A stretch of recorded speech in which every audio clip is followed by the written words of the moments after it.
29 अक्टूबर की सुबह का वक्त था। केरल के एर्नाकुलम में कलामसेरी के एक कन्वेंशन सेंटर में लोग प्रार्थना कर रहे थे और इसी दौरान अचानक धमाका हुआ।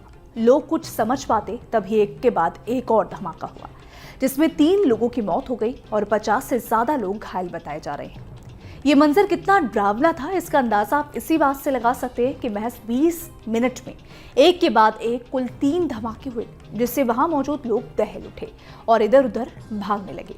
आखिर क्यों इस घटना को अंजाम दिया गया? कौन है वो जिसने ये धमाके किए? चलिए इस पूरे मामले को समझने की कोशिश करते हैं। केरल के एर्नाकुलम में कलामसेरी स्थित एक कन्वेंशन सेंटर में 3 ब्लास्ट के बाद पूरे देश में अलर्ट जारी है। मुंबई और पुणे को खास तौर पर अलर्ट किया गया है। इसके अलावा जहां जहां यहूदी धर्मस्थल है वहां हाई लेवल सिक्योरिटी बढ़ा दी गई है। लेकिन इन धमाकों के बाद राज्य सरकार, केंद्र सरकार और केंद्रीय जांच एजेंसियां एक्टिव हो गई। धमाके के बाद केंद्रीय गृह मंत्री अमित शाह ने केरल के मुख्यमंत्री से बात की। वहीं एनएसजी की एनबीडीएस टीम और एनआईए टीम केरल के लिए रवाना हो गई है। मामले की गंभीरता को देखते हुए शासन ने अस्पतालों को पूरी तरह से तैयार रहने को कहा है। स्वास्थ्य कर्मियों की छुट्टियां रद्द कर दी गई हैं। केरल के एर्नाकुलम में कलामसेरी स्थित एक कन्वेंशन सेंटर में ये ब्लास्ट हुआ। वहां मौजूद लोगों के मुताबिक कन्वेंशन सेंटर के हॉल में एक के बाद एक 3 ब्लास्ट हुए। इतने ही नहीं, बताया गया है कि जब धमाके हुए तब मौके पर 2000 से ज्यादा लोग मौजूद थे और सभी प्रार्थना कर रहे थे।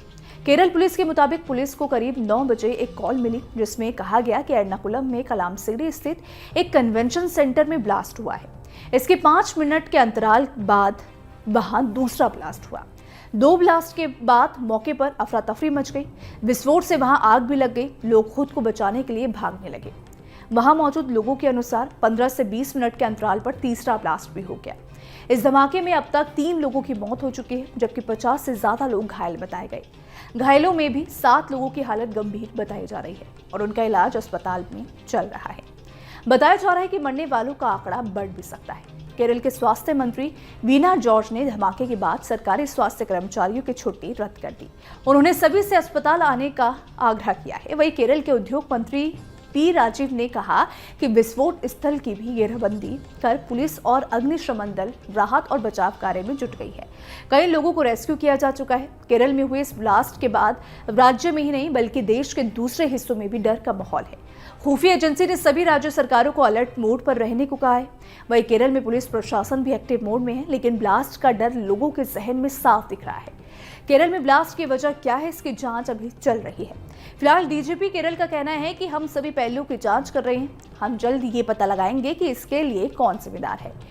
प्रारंभिक जांच में पता चला है कि ये एक आईईडी विस्फोट है। धमाके के लिए इंसेंडायरी डिवाइस का इस्तेमाल हुआ है।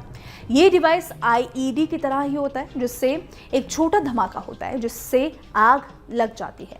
और आग लगने से हालांकि आप सभी ने देखा कि केरल में 3 लोगों की मौत हो गई।